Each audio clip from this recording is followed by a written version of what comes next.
নমস্কাৰ, মই উপস্থিত আছোঁ যোৰহাট জিলাৰ ক্ৰীড়া সন্থাৰ খেলপথাৰত আৰু ইতিমধ্যে আজি যোৰহাট জিলাৰ ক্ৰীড়া সন্থাৰ খেলপথাৰৰ যি পূৰ্ণানন্দ বুঢ়াগোহাঁই ক্ষেত্ৰ, এই পূৰ্ণানন্দ বুঢ়াগোহাঁই ক্ষেত্ৰতেই আৰম্ভ হৈছে সদৌ অসম আহোম সভাৰ 63তম ত্ৰিবাৰ্ষিক কেন্দ্ৰীয় অধিৱেশন।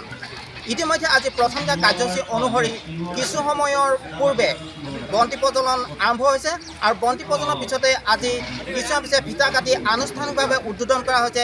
ইয়াত এই ক্ষেত্ৰত বিভিন্ন ঠাইৰ পৰা অহা যি বিপণী, সেই বিপণীসমূহ ইতিমধ্যে ফিতা কাটি শুভাৰম্ভ কৰা হৈছে আৰু ইয়াৰ পিছতে এতিয়া সদৌ অসম ভিত্তিত কুইজ প্ৰতিযোগিতা অনুষ্ঠিত হ'ব। লগতে বিভিন্ন বাৰেৰহণীয়া কাৰ্যসূচীৰে 3 দিনৰ কাৰ্যসূচী ইয়াত অনুষ্ঠিত হ'ব। আমি প্ৰতিটো কাৰ্যসূচীকে খবৰ লাইভৰ দৰ্শকক পোনপটীয়াভাৱে দেখুওৱাৰ চেষ্টা কৰিম।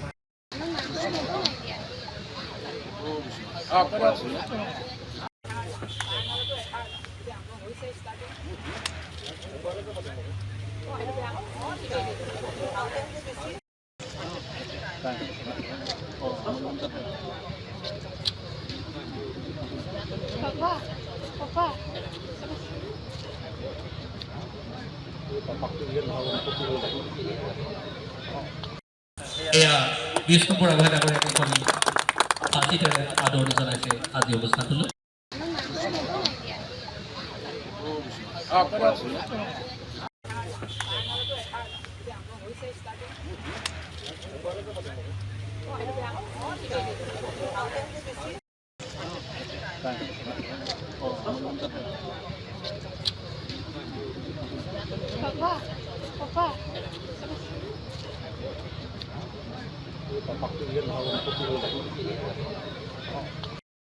এয়া বিষ্ণু বুঢ়াগোহাঁই ডাঙৰীয়াক এখন ফাঁচিতেৰে আদৰণি জনাইছে।